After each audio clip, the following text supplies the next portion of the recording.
I think my own development is mirrored in a lot of ways with the leadership team that we have in place in this company, and that's starting from the ground up. So again, I started my career in this industry as a service advisor trainee.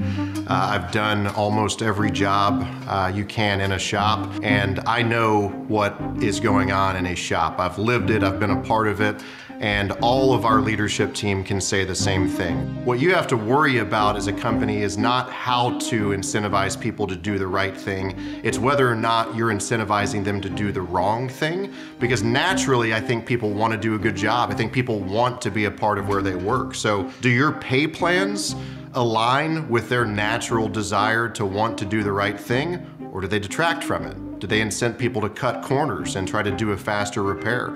Do the parts that you use as an organization naturally create a substandard repair?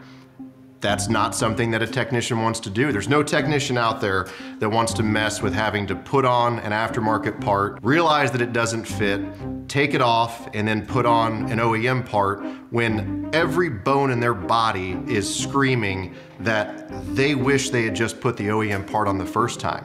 So again, it's up to you to not take away from their desire to want to do the right thing, because that's what people want to do.